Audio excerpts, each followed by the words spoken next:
et bienvenue pour un nouvel update lecture. Donc dans cette vidéo-ci, je vais vous parler des 3 dernières lectures que j'ai faites dans le cadre du Cold Winter Challenge. D'où ma tenue. J'ai remis mon petit pull d'hiver. Bon, aussi parce qu'il fait très froid. Bon. Au moment où je filme, nous sommes en mars, mais le printemps n'est pas encore totalement là. Et donc là, on n'a plus du tout de romance. Comme je vous avais dit dans la dernière update lecture, j'en avais ras-le-bol des romances de Noël. Il y a un temps pour tout, on va dire, et là, c'était plus le temps. Le premier livre dont je vais vous parler, il s'agit de Rêves de glace, le premier tome des Accords corrompus de Kelly St. Clair, qui est publié chez MXM Bookmark dans leur collection Infinity. Ce livre-ci, vous le savez, ça fait 2-3 ans, même peut-être 3-4 ans que je le mets à la palle du Cold Winter Challenge. Je ne le lis jamais, à chaque fois je suis un petit peu déçue. Et cette année, c'était un de mes objectifs, et c'est fini, il est lu. Au moins on n'en parlera plus. Mais c'était une très bonne lecture, donc je pense que je lirai les prochains, sans doute pour le prochain Cold Winter Challenge. On est dans un monde complètement imaginaire, donc de fantasy. On a 2 mondes, l'un qui s'appelle Solarium, je crois que c'est ça. Je sais que c'est les Solati pour le peuple, mais je sais plus comment s'appelle leur monde. Bref, vous avez compris, il fait tout le temps soleil, très chaud, à tel point que certaines parties du monde brûlent. Ils ont un monde un petit peu opposé qui est Glacium, où là, comme le dit son nom, c'est la glace. On découvre Olenna, qui est la princesse du coup du royaume du soleil, qui n'a jamais vu son visage. C'est-à-dire qu'elle porte un voile noir en toutes circonstances, sauf quand elle est seule dans sa chambre, mais elle n'a aucune surface réfléchissante où elle pourrait se voir. Elle en a même été tellement traumatisée par sa mère qui la bat dès qu'elle est impertinente, qui la bat dès qu'elle cherche à voir son visage depuis qu'elle est petite, que maintenant c'est ancré dans sa personnalité, le fait de ne pas voir parce que son voile est très opaque et finalement elle n'y voit quasiment rien. Donc on a cette princesse là et chaque année ou chaque 2 années, je sais plus combien est l'intervalle, mais vient une délégation de chaque monde dans l'autre. Donc cette année là, il y a la délégation de Glacium qui arrive avec un des princes de Glacium. Je ne me souviens plus comment il s'appelle. Bref, il est très beau, elle en tombe amoureuse et il va se passer un truc qui fait qu'elle va atterrir sur Glacium. Donc voilà grossièrement l'histoire. J'avais peur en commençant ce roman, vu que c'est un young adulte et que je lis peu de young adulte parce que je me retrouve souvent pris dans les mêmes schémas, que l'on se retrouve avec du triangle amoureux, avec de la petite amourette, vraiment les clichés du genre, et en fait non, franchement on les évite assez vite. L'amourette entre ce fameux prince et Olenna, prend une direction que l'on n'a pas dans les romans de fantasy young adulte, donc ça m'a beaucoup plu. Bon, je pense qu'on aura peut-être du trio amoureux dans les prochains tomes, mais j'espère que l'autrice saura éviter cet écueil. Vraiment, je l'espère de tout cœur. J'ai beaucoup aimé l'univers que met en place l'autrice. Donc cet univers sous forme de tartes qui tournent les uns par rapport aux autres, c'était pas mal, c'était super original. Elle a bien mis en place un univers pour chaque peuple, qui sont très différents les uns des autres, et c'est même poussé un petit peu, je trouve, des fois à l'extrême. Olenna est franchement une héroïne que j'ai beaucoup aimée, elle est très badass, mais elle a aussi toutes ses failles, parce que clairement, elle a été maltraitée par sa mère toute son enfance, et jusqu'à son adolescence, parce qu'elle a 17-18 ans je crois dans ce tome-ci, et elle en a développé des traumatismes, c'est-à-dire que le fait de voir son visage, même si elle le pouvait, elle ne le ferait pas tellement ça lui fait peur, ça devient viscéral, c'est vraiment un traumatisme, et on veut savoir nous ce qui se cache derrière son visage. Moi j'avais plein d'hypothèses, on le sait à la fin du roman, donc ça c'est top. Bon, c'est pas du tout ce que j'avais imaginé, donc au moins c'est vraiment, ça m'a vraiment surprise, je m'y attendais pas du tout, donc c'était très cool.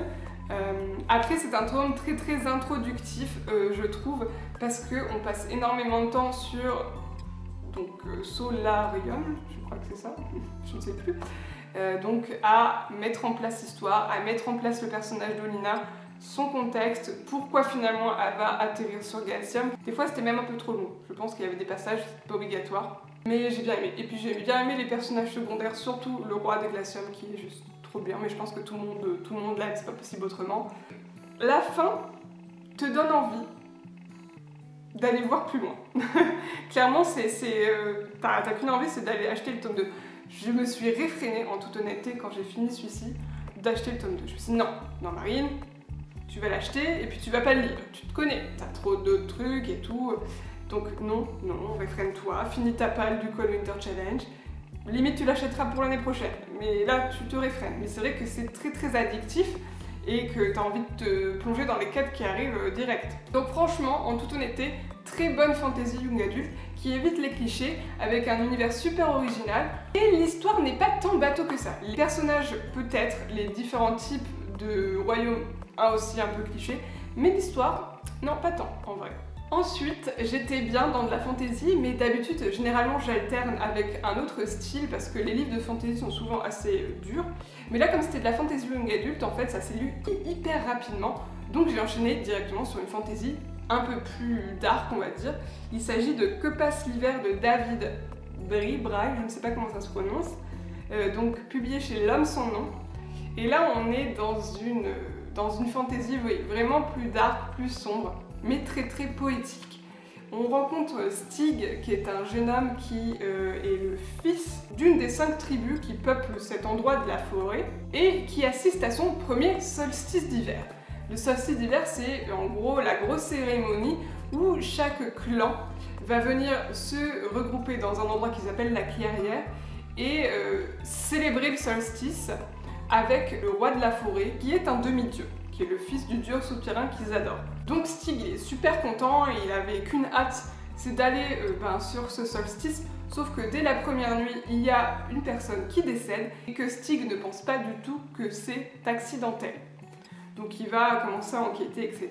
On va découvrir pas mal de choses, c'est assez glauque, faut dire ce qu'il est.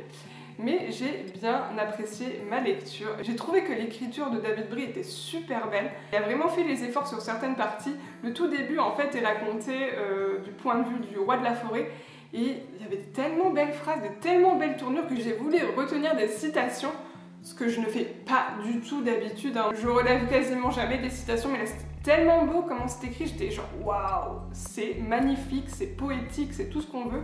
Après, quand on suit le point de vue de Stig, on retrouve plus une écriture de fantasy, j'ai envie de dire usuelle, mais on a toujours ce genre de tournure de phrase qui est pas mal du tout. J'ai bien aimé que Stig ait un handicap puisqu'il a un pied beau, mais qu'il passe au-dessus de ça, même si sur certains moments, et notamment par rapport à la vie amoureuse, il est encore très fragile. En fait, il a encore beaucoup d'obstacles à surmonter vis-à-vis de son handicap. Et ça, c'était un gros plus dans ce personnage de Stig. Et j'ai bien aimé le message que cherche à faire passer David Brie tout au long de ce récit, sur l'amour de soi, sur l'amour que l'on apporte au monde, sur la magie que l'on apporte au monde, d'où sort la magie. Et c'était très beau. Le message final est assez beau. C'était un beau roman de fantasy, très dark. Par contre, il y a des choses très très glauques. Des fois, on des glaces. Mais très très beau. Et c'était un très bon roman de fantasy. J'ai mis du temps à le lire parce que, comme tout roman de fantasy, c'est plus dense qu'une lecture un peu plus frivole, on va dire. Donc comme je vous l'ai dit, j'avais lu avec Que passe l'hiver une lecture très dense qui m'avait pris du temps, je voulais un truc un peu plus léger. Et donc je me suis jetée sur Mes montagnes russes de Charlotte Léman qui est auto-éditée.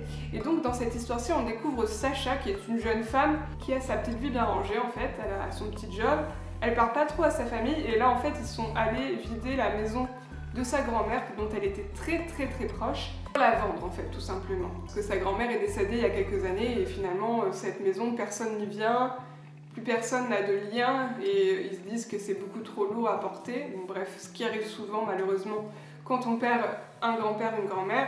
Sauf que Sacha, ça remonte pas mal de souvenirs, notamment avec sa famille, parce qu'elle en est pas très proche, elle s'en est éloignée, enfin bref, ça remonte pas mal de souvenirs, pas mal de blessures aussi. Et elle tombe en fait dans le grenier sur une lettre. Une lettre qui est de son arrière-grand-mère, je crois, de la grand-mère de sa grand-mère, qui est une lettre d'amour, donc, mais sauf qu'elle n'est pas adressée à l'arrière-grand-père de Sacha, mais à un autre homme. Et là, du coup, Sacha apprend que sa grand-mère, son arrière-grand-mère, du coup, qui a fui la Russie pour la France parce qu'elle était de noblesse et à l'époque de la révolution bolchevique, c'était pas très très bon d'être de la noblesse, hein. On sait très bien ce qui s'est passé avec les tsars. Du coup, elle a dû abandonner son amour de jeunesse là-bas, qui n'était pas du tout de la noblesse non plus. Et donc, Sacha apprend cette histoire de sa maman qui est au courant, qui ne lui a pas forcément dit, ni sa grand-mère ne lui avait dit, et elle décide de partir en Russie, rechercher cette famille qu'elle pourrait potentiellement avoir et qu'elle a envie de connaître. Et je vais m'arrêter là pour le résumer. C'était un roman très dépaysant. On arrive en Russie, on découvre la Russie. Moi personnellement, je ne connaissais pas du tout la Russie, je suis jamais allée. L'autrice te donne vraiment envie de découvrir le peuple russe, pas forcément les institutions russes, et ça j'ai bien aimé, c'est pas tout rose. Quand elle y va, Sacha, il y a des trucs, elle le fait, elle ne sait même pas que c'est illégal. et on voit donc Sacha qui découvre tout ça, qui apprend à aimer, parce qu'il va y avoir une petite romance dans l'histoire, mais qui est toute chopinette. Mais il y a aussi beaucoup de second rôles, donc parmi les jeunes Russes qui sont top, notamment la sœur de Alexei, je sais pas comment ça se prononce, qui est juste trop top.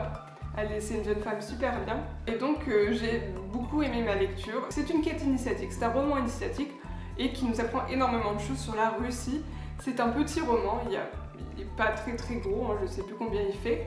J'ai des fois eu un petit peu du mal avec Sacha, mais le roman, le dépaysement rattrape tout. Et j'ai bien aimé la petite histoire de romance. C'est tout choupi, c'est du marshmallow, c'était parfait pour la fin de l'hiver. Donc voici pour mes 3 dernières lectures du Cold Winter Challenge. C'était les dernières. Après les autres lectures que j'ai faites, c'était dans le cadre de mes palmes mensuelles. Donc j'ai bien terminé cette édition du Cold Winter Challenge. J'ai eu globalement des bonnes lectures, je suis contente. Et on remet ça du coup l'année prochaine. Voilà. Sur ce, si vous avez lu un ou plusieurs de ces livres, n'hésitez pas à me dire ce que vous en pensez en commentaire. Si vous avez des suggestions de lecture, comme d'habitude, hein, en commentaire, n'hésitez pas. Et moi, je vous dis à bientôt dans une prochaine vidéo et bisous bisous!